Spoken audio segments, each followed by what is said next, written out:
Belum, dan agaknya tidak akan dapat kutemukan. Aku pun tidak ingin kembali ke Kunlun San.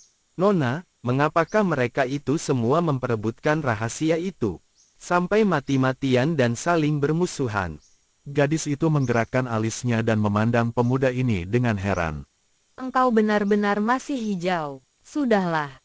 Yang penting sekali ini ceritakan kepadaku ilmu apa saja yang kau pelajari dari Xin Jiu Kiamong. Tadi kulihat engkau menggunakan ilmu yang mujizat. Kau pandai menyedot sinkang orang lain. Bahkan Kiang Tojin yang begitu lihai hampir mampus di tanganmu. Ilmu apakah itu? Sukakah kau menceritakannya kepadaku? Tiba-tiba saja sikap gadis ini manis sekali. Wajahnya berseri, matanya bersinar-sinar dan bibirnya tersenyum. Kang Hong hanya bisa menggeleng kepalanya, kemudian melihat wajah cantik itu menjadi murung, dia cepat berkata. Sungguh mati, aku sendiri tidak mengerti. Aku sendiri membenci penyakit yang ada pada tubuhku ini. Aku tidak mempelajari apa-apa kecuali dasar-dasar ilmu silat dan beberapa pukulan dan permainan pedang. Kalau dibandingkan dengan orang lain, tentu tidak ada artinya. Engkau pandai merendahkan diri dan bersikap sungkan. Alangkah jauh bedanya dengan gambaran tentang gurumu. Akan tetapi kegalakan ini segera berubah lagi, kini gadis itu tersenyum manis, dan membuka tutup guci hendak diminumnya. Akan tetapi dia mengerutkan kening dan berkata seorang diri. Air ini kurang sedap. Ia lalu mengeluarkan sebuah bungkusan dari saku bajunya dan ketika dibuka, ternyata berisi daun-daun dan kembang-kembang kering. Dituangkannya sebungkus daun dan kembang kering ini ke dalam guci airnya, lalu dikocoknya guci itu sambil memandang Kang Hong. Ditatap sepasang mata seperti itu, Kang Hong menjadi tak enak hati kalau berdiam diri saja, maka dia bertanya. Apakah yang kau masukkan dalam air minum itu? Daun wangi dan kembang harum. Pengganti teh yang amat lezat dan sedap. Jawab gadis itu sambil menggelogok air dari guci seperti tadi. Tercium bau yang harum keluar dari mulut guci. Gadis itu selesai minum lalu menyerahkan gucinya kepada Kang Hong sambil berkata. Kau minumlah. Kang Hong menggeleng kepala. Aku tidak haus. Biarpun tidak haus. Air ini sekarang menjadi minuman enak. Coba cium. Tidak harumkah? Gadis itu mendekatkan mukanya dan membuka mulutnya, menghembuskan nafas ke arah muka Kang Hong. Pemuda itu terkejut dan mukanya terasa panas sekali, jantungnya berdebar tegang. Ia merasa canggung dan juga jengah. Apakah kau takut kalau air ini kucampuri racun? Untuk mencegah gadis itu melakukan hal-hal aneh yang lebih hebat lagi, tanpa banyak cakap Kang Hong lalu menerima guci air dan menggelogoknya. Memang harum dan terasa agak manis, akan tetapi mulut dan lidahnya yang terlatih tiba-tiba merasakan sesuatu yang tidak asing baginya. Racun yang amat kuat dan jahat. Namun dia cepat dapat menekan perasaannya, tidak memperlihatkan sesuatu pada mukanya, bahkan lalu terus menuangkan air beracun itu sampai habis pindah ke dalam perutnya. Ketika dia menurunkan guci kosong dan berkata, lezat sekali. Gadis itu memandangnya dengan sepasang mata bersinar-sinar. Sambil tersenyum-senyum gadis itu kini mengambil sesuatu. Dan karena yang diambilnya itu agaknya berada di saku dalam dari bajunya, ia lalu membuka dua kancing baju bagian atas. Cara ia membuka kancing, secara terang-terangan begitu saja di depan Kang Hong dengan gaya memikat dan manis sekali. Kang Hong terbelalak, lebih heran daripada kaget dan jengah. Melihat betapa bagian atas baju itu terbuka memperlihatkan pakaian dalam yang berwarna merah muda dan sebagian dada yang memanjat. Gadis itu merogoh ke balik baju yang menutup dada dan mengeluarkan sebuah bungkusan merah. Ketika dibuka, ternyata bungkusan itu berisi belasan butir pil merah. Ia mengambil 2 butir dan segera menelannya. Ia lalu mengembalikan bungkusan itu ke balik bajunya, kemudian seperti terlupa dan tidak mengancingkan kembali baju bagian atasnya yang terbuka itu. Kang Hong terpaksa menundukkan muka agar jangan melihat tonjolan dada yang berkulit putih halus itu. Kang Hong, lihatlah kepadaku. Terpaksa pemuda itu mengangkat mukanya memandang. Mengusir ketegangan dan kebingungan hatinya. Gadis ini jelas berusaha hendak meracunnya. Apakah maksudnya? Mengapa hendak membunuhnya? Ia tahu bahwa racun itu dapat membunuh seorang lawan yang betapapun kuatnya. Lihatlah baik-baik Kang Hong. Tidak indahkah rambutku? Tidak cantikkah wajahku? Cantik sekali bukan? Gadis itu tersenyum-senyum dan mengerlingkan matanya, bergaya dan menggerak-gerakkan mukanya agar dapat terpandang oleh pemuda itu dari depan, kiri dan kanan. Begitulah. Jawab Kang Hong yang masih mencari-cari sebab perbuatan gadis itu. Ia kini dapat menduga bahwa pil merah tadi adalah obat pemunah racun, karena si gadis tadi pun minum air beracun. Lihat baik-baik. Pandanglah, tidak halus dan putih bersihkah kulitku Kang Hong? Suaranya kini amat halus merdu, penuh nada merayu dan tangannya sengaja menyingkap baju atasnya agar belahan dada tampak makin nyata. Kang Hong menelan ludah. Jantungnya berdebar kencang dan cepat dia menekan dengan kekuatan batinnya. Belum pernah selama hidupnya dia mengalami hal seperti ini, dalam mimpi pun belum. Gadis yang bernama Be Cui Im itu kini bangkit berdiri, gerakannya lemah gemulai, leher, pinggang dan lututnya melenggak-lenggok mengingatkan Kang Hong akan gerakan tubuh seekor ular. Pandanglah baik-baik orang muda remaja. Tidak indahkah bentuk tubuhku? Lihat dadaku, pinggangku, pinggulku. Begitulah. Hanya demikian Kang Hong dapat berkata, karena kerongkongannya tiba-tiba seperti menjadi kering kembali, seperti orang kehausan. Aku masih muda, cantik jelita, bertubuh menggiurkan. Aku seorang gadis yang amat menarik hati bukan? Begitulah. Tiba-tiba Cui Im menghentikan gayanya. Dan dengan kasar dia duduk di depan Kang Hong. Senyum manis kerling mata tajam kini lenyap. Dan gadis itu mengerutkan keningnya dengan bayangan hati kesal. Begitulah, begitulah, begitulah. Tidak bisa berkata lainkah? Hai orang dungu. Sin Jiu Kiamong kabarnya merupakan pria tukang merayu wanita nomor 1 di dunia. Ahli merayu dan mencumbu wanita. Apakah gurumu yang terkutuk itu tidak mengajarkan kepandaian merayu wanita kepadamu? Bocah tolol. Kang Hong tersenyum. Kini dia mulai mengenal wanita ini.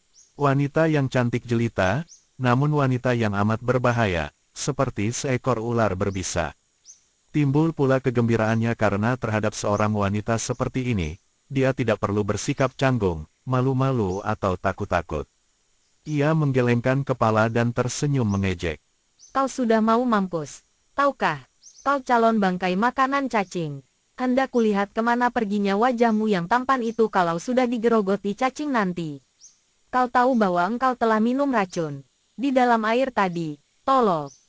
Terdapat racun yang mematikan. Racun bunga siang tok hua yang kini telah memasuki perutmu. Yang akan menghancurkan ususmu.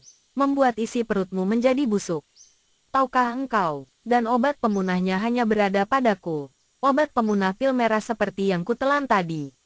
Kalau kau tidak kutolong, nyawamu pasti akan melayang dalam waktu 24 jam. Nyawamu berada di tanganku sekarang. Mengerti? Kang Hong mengangguk-angguk. Mengertilah dia sekarang. Teringatlah dia bahwa racun yang tidak asing baginya itu adalah Siang Tok Hua. Tentu saja dia mengenalnya baik-baik. Dan tadi dia terlupa karena terpesona oleh sikap dan gaya gadis luar biasa ini. Cui Im, apakah kehendakmu? Apakah maksudnya semua ini? Mengapa kau meracuniku? Karena tolol engkau menjadi menyebalkan. Segala apa tidak mengerti. Otakmu tumpul benar perlu dicuci. Tentu saja nyawamu kucengkeram untuk ditukar dengan rahasia barang pusaka gurumu yang terkutuk. Diam, dan jangan memaki mendiang suhu. Atau aku takkan sudi melayanimu bicara lagi. Terbelalak mata gadis itu mendengar bentakan yang tak disangka-sangkanya akan dapat dikeluarkan oleh mulut pemuda tolol itu. Akan tetapi hanya sebentar, karena ia mengira bahwa hal itu timbul karena kebaktian bocah ini terhadap mendiang gurunya. Engkau telah menyerahkan Siang Bok Kiam kepada Tosu-Tosu Baukun Lunpai. Akan tetapi pedang itu bagiku tidak ada artinya. Belum tentu bisa menangkan pedangku ini. Gadis itu meraba pinggangnya, dan tangannya sudah memegang sebatang pedang yang mengeluarkan sinar kemerahan. Kiranya pedang itu amat tipis, terbuat daripada baja lemas sehingga dapat dipergunakan sebagai sabuk. Kini gadis itu menodongkan ujung pedangnya ke depan dada Kang Hong. Aku tidak butuh Siang Bok Kiam. Yang kubutuhkan kitab-kitab pusaka dan barang-barang mustika peninggalan suhumu. Engkau turun dari Kiam Kosan hanya membawa pedang. Berarti bahwa pusaka-pusaka warisan itu masih belum kau bawa turun. Kau antar aku ke sana. Berikan semua itu kepadaku. Tunjukkan rahasianya.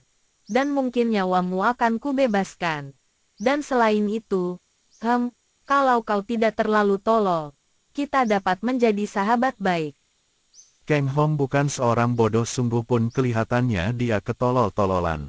Ia telah diracun, akan tetapi racun yang ada obat pemunahnya pada gadis itu. Berarti bahwa dia tidak akan dibunuh. Gadis ini menghendaki barang-barang pusaka gurunya, tentu saja tidak akan membunuhnya, melainkan hendak memaksanya dengan jalan meracuninya. Benar-benar seorang gadis yang berhati kejam. Mengapa ada seorang gadis cantik jelita seperti ini berhati sekejam itu?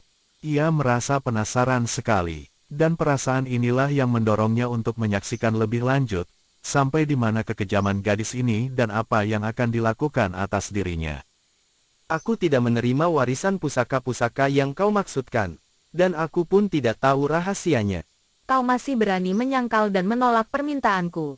Kau murid tunggalnya. Tak mungkin kau tidak mewarisi pusaka-pusaka itu. Apalagi Siang Bok Kiam diberikan kepadamu.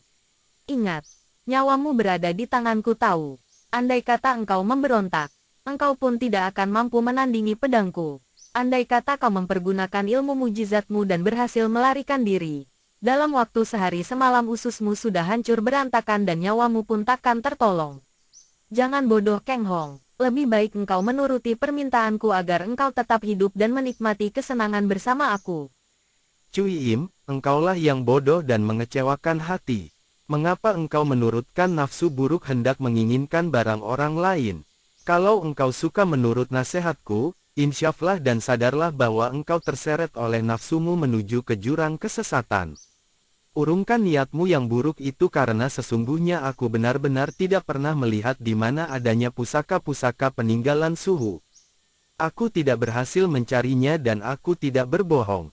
Kalau begitu, biar aku melihat engkau mampus dengan isi perut berantakan. Bentak Cui Im dengan suara marah dan kecewa sekali. Tiba-tiba terdengar suara bentakan keras. Tidak boleh dibunuh begitu saja Tok Shanli. Dan tampak bayangan orang berkelebat. Benar sekali, tidak boleh dibunuh sebelum menyerahkan pusaka peninggalan Kiam Ong kepadaku. Berkelebat pula bayangan lain. Kiranya yang muncul ini adalah dua orang tua yang pernah dilihat Kang Hong pada 5 tahun yang lalu. Mereka berdua itu adalah dua di antara 9 orang sakti yang pernah menyerbu Sin Jiu Kiam Ong. Yang pertama adalah nenek tua renta yang dia ingat bernama Lucian Chu dan berjuluk Kiu Bue Toanio. Gurunya pernah bercerita kepadanya tentang nenek ini. Menurut cerita itu, Kiu Bue Toanio dahulunya adalah seorang pendekar wanita yang cantik jelita dan lihai, namun yang jatuh cinta kepada gurunya yang tampan dan gagah. Akan tetapi ternyata wanita ini dikecewakan oleh Sin Jiu Kiam Ong. Kiam Ong tidak pernah membiarkan hatinya jatuh cinta dan perhubungannya dengan Lucian Chu hanya dianggapnya sebagai permainan cinta petualangan biasa saja. Sebaliknya, cinta kasih wanita itu mendalam sehingga hatinya menjadi hancur dan patah ketika Kiam Ong meninggalkannya. Adapun orang kedua adalah si kakek tua Sin Tu Gi Hiap. Pendekar budiman bergolok sakti yang juga menaruh dendam sakit hati terhadap Kiam Ong untuk urusan pribadi. Istrinya yang sesungguhnya adalah hasil rampasan dari seorang kepala rampok, istri yang cantik jelita dan amat dicintanya, telah dicuri oleh Kiam Ong yang terkenal pandai merayu wanita, sehingga di antara istrinya dan Kiam Ong terjadi perhubungan rahasia. Melihat dua orang tua yang datang ini, Be Cui Im tersenyum mengejek, lalu membalikkan tubuh menghadapi mereka sambil memandang tajam dan melintangkan pedang merah itu di depan dadanya, sedangkan tangan kirinya bertolak pinggang. Kiu Bue Toanio dan Sin To Gi Hiap bukan? Kalian sudah lari terkencing-kencing diusir oleh Tosu-Tosu Bau Kunlun Pai. Sekarang muncul lagi di depanku dengan niat apakah? Kang Hong memandang dengan heran. Makin tidak mengertilah dia akan keadaan Cui Im. Gadis cantik jelita yang amat menarik hati ini, yang tadinya amat galak dan kadang-kadang juga amat halus memikat, kemudian terbukti berhati palsu dan keji, kini menghadapi dua orang tokoh Kang Ou yang tua seperti menghadapi dua orang biasa saja. Tokoh macam apakah gadis ini di dalam dunia persilatan? Sampai-sampai dua orang Lo Cianpue, orang tua tingkat tinggi, tidak dipandang mata olehnya. Dan yang lebih mengherankan lagi, dua orang tua itu pun agaknya tidak menganggapnya sebagai gadis muda. An Kiam Tok Sian Li, lekas keluarkan pil pemunah racun. Orang muda ini tidak boleh dibunuh. Kata Sin Tugi Hiap. Benar sekali Tok Shan Li. Siang Bok Kiam sudah terampas Kun Lun Pai, kalau pemuda ini dibunuh, sungguh sayang sekali. Kasihan murid Sin Jiu Kiam Ong yang tidak bersalah apa-apa. Sambung Kiu Bue Toanio. Tiba-tiba Cui Im tertawa bergelak tanpa menutupi mulutnya, sikapnya kasar sekali. Kang Hong makin terheran-heran, kiranya Be Cui Im mempunyai julukan yang demikian menyeramkan. Ang Kiam Tok Sian Li, Dewi beracun berpedang merah. Tentu seorang tokoh besar dari golongan sesat. Pantas saja Kiang Tojin menyatakan bahwa gadis cantik itu dari dunia hitam, seorang tokoh kaum sesat. Akan tetapi masih begitu muda. Masa memiliki tingkat kedudukan yang sejajar dengan Kiu Bue Toanio dan Sin Tugi Hiap. Hihi, Kiu Bue Toanio. Alangkah lucunya melihat lagamu. Engkau terkenal sebagai pendekar wanita sejak muda. Akan tetapi kiranya engkau pun hanya seorang yang pada lahirnya saja pendekar padahal sebenarnya di dalam hatimu mengandung maksud-maksud yang tidak lebih bersih daripada maksud hatiku. Kau pura-pura merasa kasihan dan ingin menolong pemuda ini. Padahal yang kau inginkan adalah benda-benda pusaka peninggalan Sin Jiu Kiam Ong. Aku pun menghendaki benda-benda itu dan aku berterus terang. Tidak pura-pura seperti engkau. Tok Shan Li. Hanya karena mengingat akan nama gurumu maka aku seorang tua masih berlaku hormat kepadamu. Jangan engkau membuka mulut sembarangan saja. Memang aku menghendaki barang-barang pusaka Sin Jiu Kiam Ong, akan tetapi hal itu adalah karena dosa-dosa Kiam Ong kepadaku, yang harus dia bayar lunas dengan benda-benda pusaka peninggalannya. Tidak seperti engkau yang hendak merampok begitu saja dengan menekan muridnya. Hihi, nenek tua yang tak tahu malu. Engkau sendiri yang dahulu tergila-gila kepada Kiam Ong. Engkau sendiri yang mengejar-ngejarnya. Ingin selalu berada dalam pelukannya. Menikmati cumbu rayu dan belayannya. Kiam Ong tidak sudi menjadi suamimu. Kenapa kau katakan hal ini dosa? Hihi, sungguh menjemukan. Tok Shan Li, biar engkau menggunakan nama besar gurumu, penghinaanmu harus dibayar dengan nyawa. Kiu Bue Toanio marah sekali. Dan ia menggerakkan pecutnya yang berekor 9 itu di udara, sehingga terdengar suara ledakan-ledakan. Pecutmu itu hanya dapat untuk menakut-nakuti anjing dan anak-anak kecil. Cui Im mengejek dan tiba-tiba tangan kirinya bergerak. Sinar-sinar merah yang kecil-kecil menyambar ke arah nenek itu dengan kecepatan laksana kilat menyambar. Itulah Ang Tok Ciam, jarum racun merah, yang amat berbahaya. Sekali sambit secara beruntun ada 21 buah jarum halus menyambar lawan. Setiap batang jarum merupakan tangan maut karena racun yang dikandungnya cukup untuk merenggut nyawa orang. Kini 21 buah jarum menyambar dan mengarah jalan-jalan darah yang penting, dapat dibayangkan betapa hebatnya. Perempuan keji. Kiu Bue Toanio memaki. Akan tetapi dia sibuk juga memutar senjata cambuknya untuk melindungi tubuh. Hanya dengan memutar cambuk itu cepat-cepat maka ia dapat menghindarkan jarum-jarum yang tak berani ia anggap ringan itu. Nenek tua mampuslah. Cui Im telah melesat ke depan dan pedangnya berubah menjadi sinar merah yang bergulung-gulung, ketika ia menerjang lawannya sebagai serangan lanjutan daripada jarum-jarumnya. Gadis ini ternyata selain pandai melepas jarum, juga amat cerdik. Ia maklum bahwa Kiu Bue Toanio tak mungkin dapat mudah dirobohkan dengan jarum-jarumnya, maka serangan jarumnya tadi hanyalah untuk mengacau lawan, dan kini selagi lawannya memutar cambuk menghindarkan diri daripada ancaman jarum-jarum, ia telah menerjang dengan pedangnya yang gerakannya amat cepat dan kuat. Kang Hong yang melihat gerakan gadis ini diam-diam kagum dan juga terkejut sekali. Dilihat gerakannya, ilmu pedang gadis itu benar-benar lihai bukan main, dan agaknya tidak berada di sebelah bawah tingkat ke-9 orang sakti yang pernah menyerbu suhunya. 9 ekor ujung cambuk itu dimainkan di tangan Qiu Buetoanio seolah-olah menjadi 9 ekor ular yang bergerak hidup, sebagian lagi membalas dengan totokan-totokan kilat yang disusul dengan gerakan mengait. Betapapun hebat gerakan pedang di tangan Cui Im, namun dihadapi 9 ujung cambuk yang menangkis dan balas menyerang itu dia terkejut sekali. Pedangnya diputar dan ia mengeluarkan pekik nyaring, disusul jerit kaget Qiu Buetoanio. Sejenak kedua orang ini lenyap menjadi bayangan yang berputaran di antara sinar merah dan sinar hitam cambuk itu, kemudian keduanya mencelat ke belakang, didahului Cui Im yang terpaksa melompat jauh untuk menghindarkan serangan 6 buah kaitan. Ia turun dan melintangkan pedangnya dengan wajah agak berubah, karena ia kini maklum betapa lihai nenek itu, dan yang ternyata merupakan lawan yang berat juga. Di lain pihak, nenek itu mengeluarkan suara gerengan marah karena 3 buah kaitan berikut 3 ujung cambuknya telah buntung oleh pedang yang amat lihai di tangan Cui Im. Pada saat itu, Sin Tu Gi Hiap yang melihat kesempatan baik, sudah meloncat mendekati Kang Hong dan berkata, Orang muda, kau harus ikut bersamaku sebagai wakil suhumu. kakek itu dengan golok telanjang di tangan kanan menyambar Kang Hong dengan tangan kirinya, hendak mencengkram pundak pemuda itu. Sebelum Kang Hong sempat mengelak, sinar merah berkelebat dan kakek itu cepat menarik kembali tangannya karena kalau dilanjutkan, tentu akan buntung terbabat pedang yang dibacokkan Cui Im. Kakek tua bangka, jangan sentuh pemuda ini. Sin Tu Gi Hiap menghela napas panjang. Nona, mengingat gurumu, biarlah kami orang tua mengalah. Marilah kita berunding baik-baik. Benda-benda pusaka peninggalan Sin Yu Qiam Ong amatlah banyaknya. Kalau kita bertiga membagi rata, masih amat banyak bagian kita masing-masing. Kurasa Qiu Buetoanio juga tidak keberatan. Qiu Buetoanio menggerak-gerakkan cambuknya. Ia maklum bahwa gadis itu amat lihai ilmu pedangnya, apalagi kalau ia mengingat guru gadis itu, benar-benar tak boleh dijadikan lawan dan jauh lebih baik dijadikan kawan. Maka ia mengangguk dan menggumam.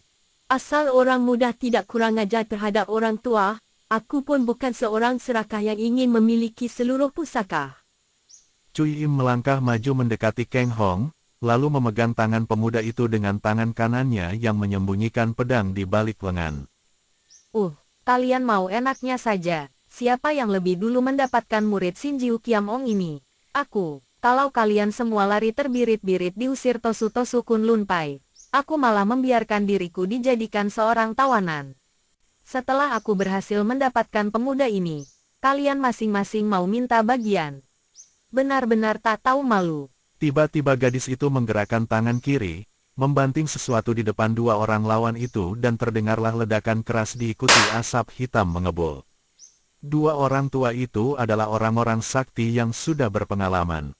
Cepat mereka melompat mundur menjauhkan diri, maklum betapa berbahaya asap hitam yang timbul dari ledakan itu.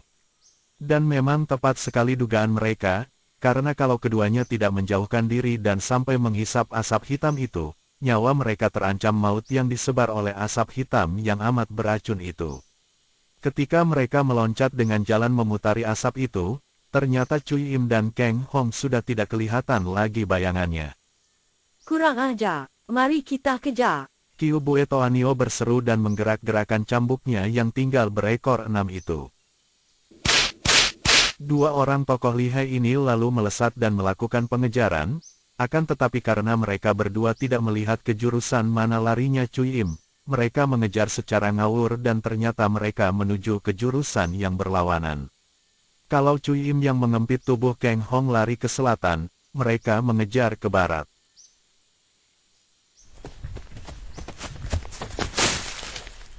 Kang Hong, kita beristirahat dan bermalam di sini.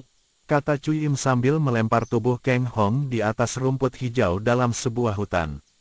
Senja telah berlalu dan keadaan cuaca di dalam hutan sudah remang-remang. Cui Im lalu menyalakan api dan membuat api unggun sehingga di situ selain hangat dan tidak diganggu nyamuk, juga agak terang.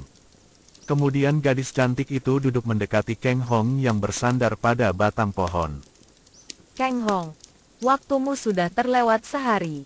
Tinggal malam ini. Kalau kau tidak kuberi obat penawar, besok pagi engkau mampus. Kang Hong menarik napas panjang memperlihatkan muka duka, padahal di dalam hatinya dia menjadi geli. Mampus ya, biarlah. Malah tidak repot menjadi rebutan seperti sekarang ini. Engkau masih muda remaja. Baru 17 tahun usiamu. Belum mengecap kenikmatan hidup. Mengapa ingin mati? Ingin mati sih tidak. Akan tetapi kalau engkau meracuniku sampai mati, aku bisa berbuat apakah? Engkau tidak ngeri, tidak takut mati. Mengapa takut? Apakah engkau takut mati, Cui Im? Gadis itu mengangguk, memandang wajah tampan itu dengan heran dan kagum. Alangkah anehnya kalau ada orang takut mati. Mati itu apa sih? Siapa yang pernah mengalaminya? Siapa yang mengetahuinya? Bagaimana kalau sudah mati? Apakah menakutkan? Kalau belum tahu, perlu apa takut? Aku tidak takut mati karena aku tidak tahu apa yang akan terjadi di sana, seperti juga dahulu aku tidak takut lahir karena ketika itu pun aku tidak tahu bagaimana itu yang disebut hidup. Wah, engkau ini selain tolol dan bandel, juga aneh. Engkau lebih aneh lagi. Ketika berada di Kunlun San, engkau membiarkan dirimu menjadi tawanan. Berpura-pura seperti orang yang tidak memiliki kepandaian, padahal tadi ketika menghadapi Kyu Bue Toanio, engkau lihai sekali. Cui Im tertawa, giginya berkilauan disentuh sinar api unggun. Kalau Tosu-Tosu Bau dari Kunlun Pai itu mengetahui bahwa aku adalah aku, tentu mereka tidak akan mudah melepaskan aku pergi. Biarpun engkau yang memintanya. Engkau siapa sih? Aku dengar tadi mereka menyebutmu Ang Kiam Tok Sian Li. Julukan yang bagus dan juga mengerikan. Ang Kiam dan Sian Li memang bagus, akan tetapi terselip kata-kata Tok, sayang sekali. Dan buktinya engkau memang tukang meracuni orang. Mengapa seorang gadis muda jelita macam engkau begini ganas? Sungguh sukar dimengerti. Cui Im tertawa lagi dan memegang lengan pemuda itu dengan sikap mesra. Kau bilang aku jelita, benarkah? Kalau aku tidak bilang kau jelita, berarti aku membohongi diri sendiri. Engkau memang jelita, Cui Im. Gadis itu makin girang hatinya. Aduh, kalau kau selalu bersikap manis kepadaku, aku menjadi tidak tega membunuhmu, Keng Hong. Kau tampan sekali, dan banyak gadis akan kehilangan hatinya kelak kalau berhadapan denganmu. Jantung Keng Hong berdebar. Dia selamanya belum pernah berdekatan dengan wanita muda dan cantik, belum pernah dipuji dan dirayu. Cepat dia menekan perasaannya dan mengalihkan percakapan. Kyu Bue Toanio dan Sin Tu Gi Hiap adalah dua orang Lo Cian Pue yang berilmu tinggi, akan tetapi terhadapmu seperti orang jerih, dan selalu menyebut-nyebut gurumu. Siapa si gurumu yang agaknya amat mereka takuti itu? Cui Im. Guruku adalah orang yang terpandai di kolong langit ini. Agaknya hanya Sin Jiu Kiam Ong saja yang dapat menandinginya. Akan tetapi setelah Kiam Ong meninggal, guruku menjadi jago nomor 1 di dunia. Dia adalah orang pertama dari Butek Sukui yang menguasai daerah selatan dan berjuluk Lam Hai Sin Ni. Akan tetapi, Keng Hong, marilah bawa aku ke tempat rahasia penyimpanan kitab-kitab rahasia suhumu. Kita mempelajari bersama dan kita berdua akan menjadi sepasang jago nomor 1 di dunia. Guruku sendiri takkan mampu melawan kita. Marilah, kekasih. Cui Im merangkul leher Keng Hong. Tercium keharuman yang amat sedap dari muka dan rambut gadis itu, membuat Keng Hong menjadi makin berdebar jantungnya dan terpaksa dia memejamkan matanya. Bagaimana Keng Hong? Ku beri obat pemunah ya. Kemudian kita bersenang-senang malam ini. Besok kita pergi ke Kunlun San, ke Kiam Ko San dan mengambil semua pusaka peninggalan suhumu. Ya. Keng Hong sudah memejamkan mata dan sudah mengumpulkan seluruh panca indera, untuk menekan batinnya yang bagaikan air yang tenang mulai diguncang nafsu. Ia menggeleng kepala dan berbisik. Aku tidak tahu di mana tempatnya itu. Cui Im melepaskan rangkulannya dan lenyap pula kemesraannya. Ia mendengus dan menjauhkan diri, duduk merenung di depan api unggun. Keng Hong membuka matanya dan memandang punggung gadis itu yang menggunakan 10 jari tangannya menekuk-nekuk batang rumput, berkali-kali menarik napas panjang dan kelihatannya jengkel sekali. Kang Hong terheran mengapa ada seorang gadis secantik itu, sehalus itu, berhati kejam dan jahat, mengejar kepandaian secara membuta. Ia merasa sayang sekali. Kalau dia terbayang akan belayan dan bujuk rayu tadi, kakinya menggigil. Apa yang akan diperbuat gurunya, andai kata Sin Jiu Kiam Ong yang menjadi dia? Dia tidak takut akan racun yang memasuki perutnya tadi. Selama dia berguru kepada Sin Jiu Kiam Ong, gurunya itu setiap hari memberinya minum segala macam racun, sedikit demi sedikit. Kaki tangan seorang lawan tapak kau tapi dengan kaki tangan pula muridku. Demikian gurunya memberi keterangan. Akan tetapi lawan yang gelitik suka mempergunakan racun yang dicampur dalam makanan atau minuman. Banyak terdapat racun yang jahat sekali dan yang tidak berbau apa-apa. Tidak terasa apa-apa. Namun dengan kebiasaan minum sedikit racun setiap hari, lidahmu akan menjadi biasa dan dapat mengenal setiap racun yang dicampur makanan atau minuman. Juga, dengan cara sedikit demi sedikit, makin lama makin tambah takaran ya masukkan racun-racun itu ke perut, engkau akan menjadi kebal terhadap segala macam racun. Demikianlah, ketika dia minum air yang dicampur racun, dia segera mengenal racun itu. Akan tetapi mengandalkan kekebalan perutnya dia tidak khawatir dan minum terus sampai habis.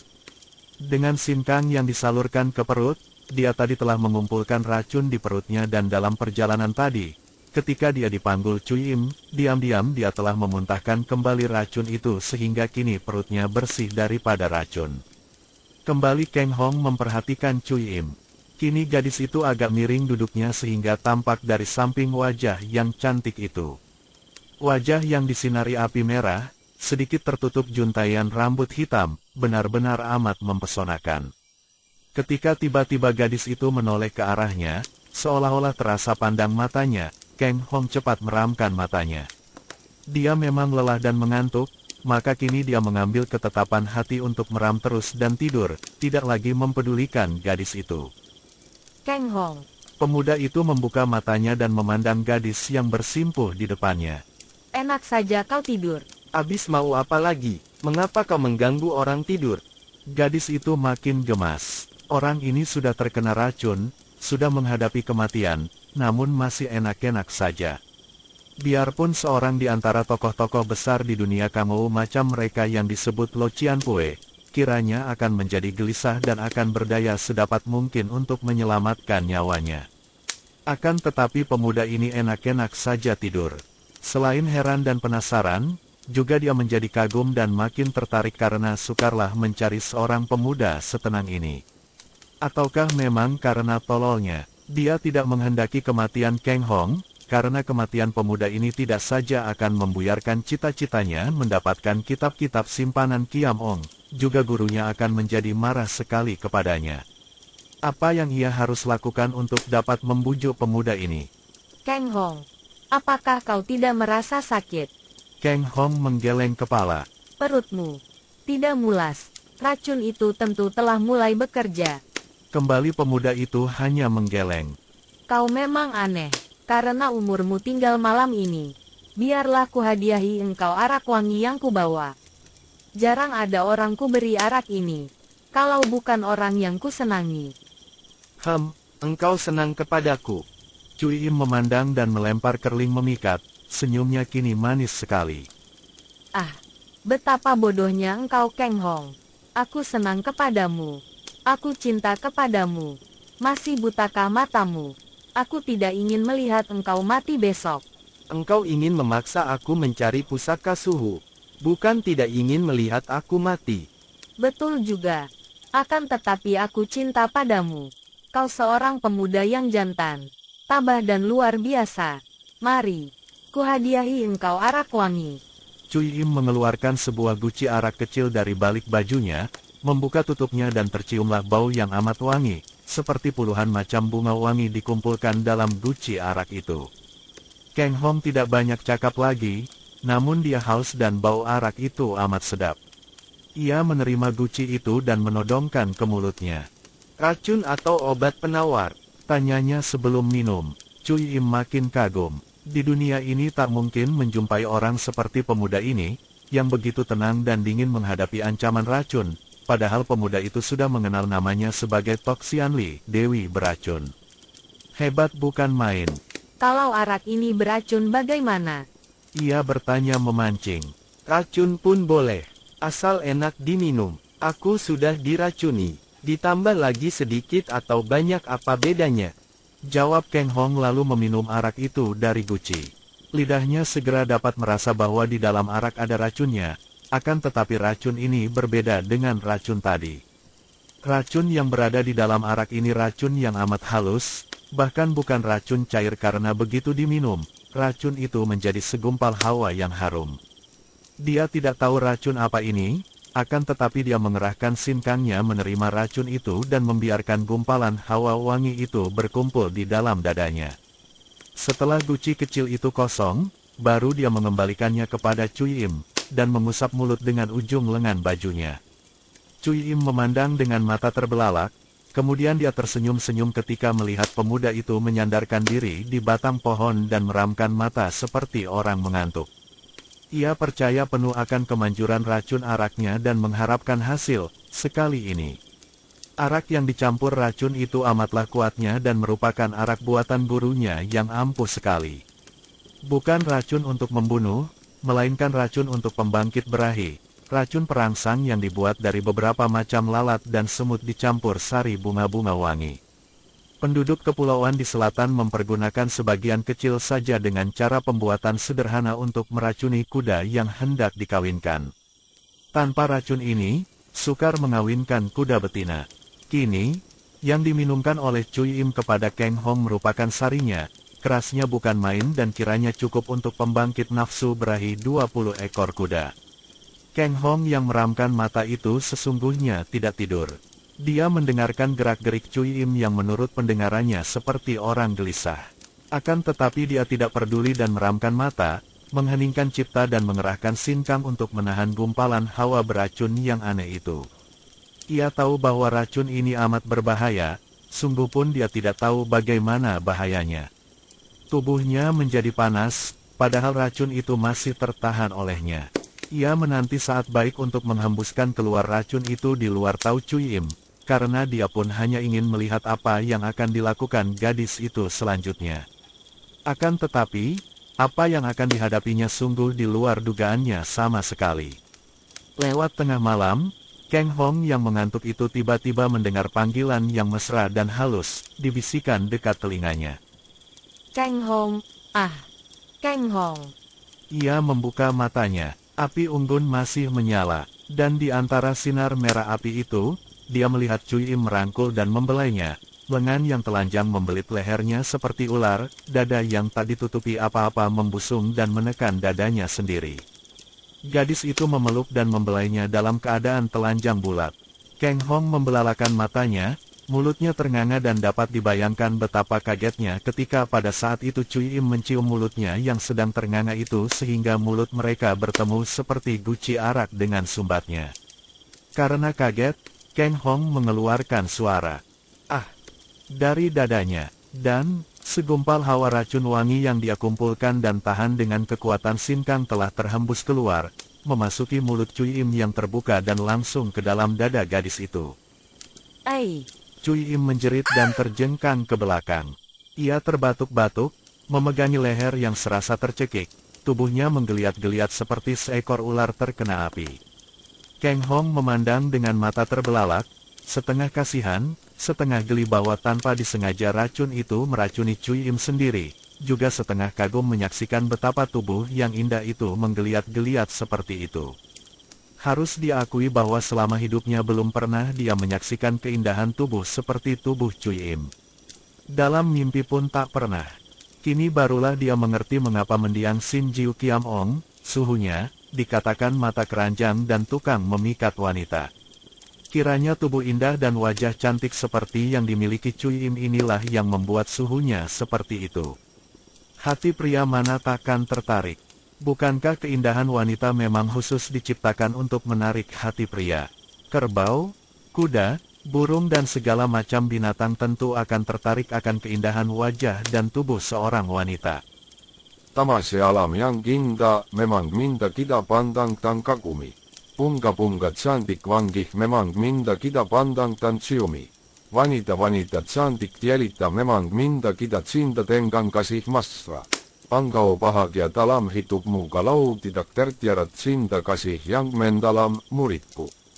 Sekali tertiarat, engkau akan menikah, dan sekali kau menikah, berarti engkau memberikan kaki tanganmu untuk diikat selama-lamanya dengan kewajiban-kewajiban.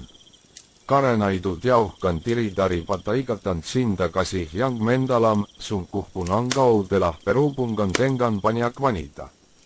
Kalau memang engkau suka, jangan menolak cinta wanita, hanya jangan berikan hatimu, jangan berikan cinta kasihmu, cukup kau berikan tubuhmu. Demikianlah pernah dia mendengar wejangan gurunya yang terkenal sebagai seorang pemikat wanita. Tadinya, wejangan seperti itu hanya lewat saja di hatinya karena belum terpikirkan olehnya bahwa dia akan menghadapi hal-hal seperti itu. Tidak terpikirkan olehnya bahwa dia akan bertemu dengan wanita-wanita sehingga timbul persoalan cinta kasih.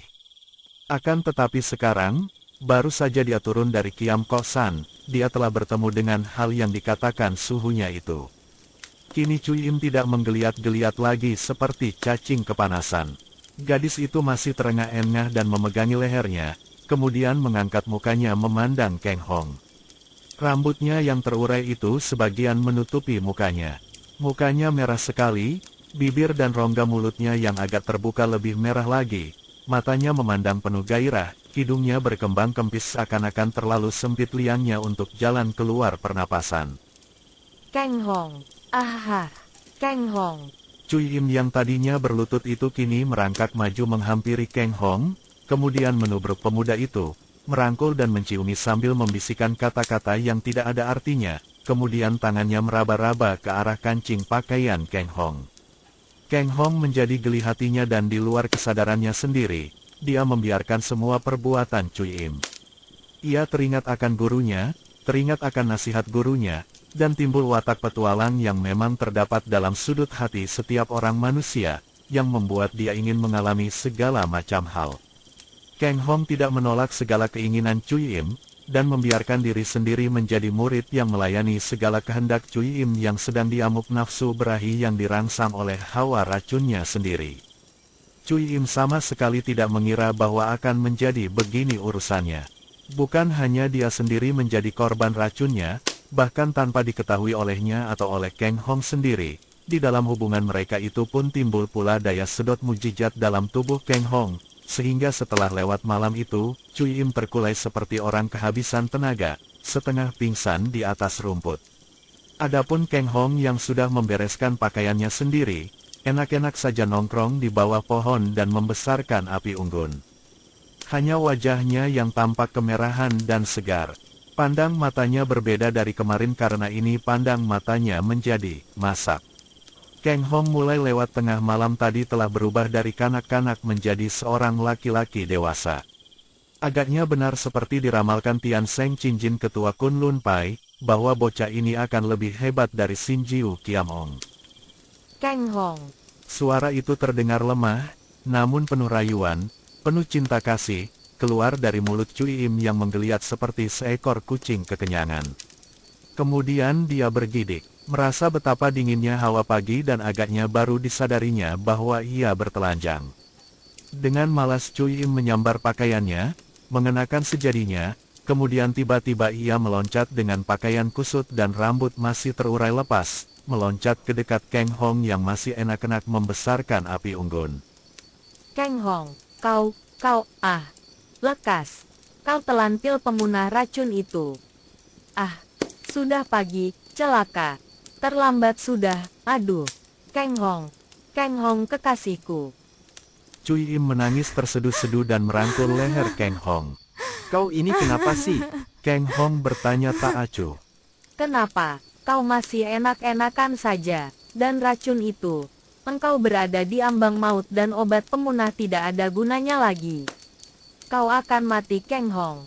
Pemuda itu menoleh, dan tampak olehnya betapa wajah itu tidaklah sejelita malam tadi. Ia tidak tertarik oleh kecantikan Cui Im, bahkan merasa tidak senang. Padahal wajah itu masih sama.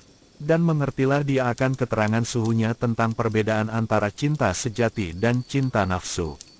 Cinta sejati tidak mengenal cantik atau tidak mengenal bosan, karena cintanya mendalam dan ada kontak serta getaran antara jiwa dan batin kedua pihak. Sebaliknya, cinta nafsu hanyalah cinta yang timbul karena dorongan nafsu, karena kecantikan yang amat dangkal, hanya sedalam kulit, sehingga cinta nafsu ini sekali terpuaskan akan menjadi bosan. Aku tidak akan mati. Apa? Dan racun itu, racun ganas sekali. Sudah kutumpahkan kembali. Aku tidak akan mati oleh racunmu, Cui Im.